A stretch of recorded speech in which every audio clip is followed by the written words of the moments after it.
السلام عليكم ورحمة الله وبركاته. بسم الله والصلاة والسلام على رسول الله عليه أفضل الصلاة والسلام. قانون الأسرة للأسف الشديد بيخلي الوصية الأولى للأم. احنا بنطالب ان الوصية التانية تبقى للأب مش لأم الأم، لأن موضوع أم الأم ده حتى هي لو اتجوزت هي برضو بتاخد ولدها. هقول لكم على حكاية. واحدة اتجوزت واتطلقت وبنتها عدة شهور، اتجوزت واحد تاني وخدت بنتها، وبنتها عاشت مع جوز امها ورباها، ولحد البنت بقى ايه ما بقت عروسة ما شاء الله طول وعرض. تعدى عليها وقال لها لو قلت لامك انا هقتلك انت وامك. فالبنت خافت والموضوع اتكرر مرارا وتكرارا، والبنت حملت والأم ما تعرفش أي حاجة إلا لما لقت التغيرات على بنتها. طبعا ما جاش في بالها إن الزوج بتاعها هو اللي عمل كده، فمسكت البنت مين افتكرت بقى حد تاني. قالت لها لا مفيش حد، ده جوزك اللي عمل كده، وهددني إنه يقتلني ويقتلك لو أنا اتكلمت، فغصبا عني ما اتكلمتش. بقى يعني القانون المصري يآمن على ولادنا وبناتنا مع الراجل الغريب، وما يأمنش على بنته انها تعيش معاه؟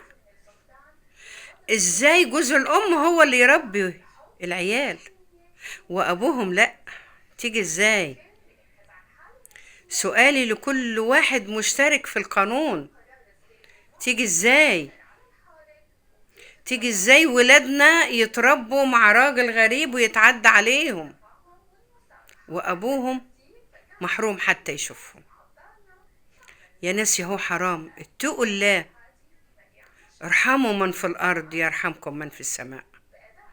القانون ده لازم يتغير، القانون ده لازم يكون فيه تغيير وجهة نظر او اعادة وجهة نظركم. الموضوع ده من سنين طويلة انا شفت زيه بالظبط فيلم ونفس الكلام، ودلوقتي بيتعاد وهيفضل يتعاد. سبحان الله، الناس دلوقتي بعدت عن ربنا، لا بقى في دين ولا أدب ولا أخلاق، وكأنه والعوذ بالله في شيطان نفخ، في عفريت نفخ في الجو بقى ملوث. الناس جرالها ايه؟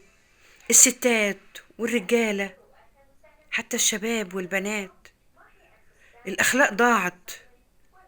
ما هو طالما الدين ضاع كل حاجة ضاعت معاه، كل حاجة. طالما الأم ما ربطش من البداية تربية حسنة انسى، كل شيء يضيع. لأن الأم هي أساس البيت. الأم لو ربت يبقى العيال برضو هيربوا ولادهم تربية حسنة زي ما أمهم ربتهم.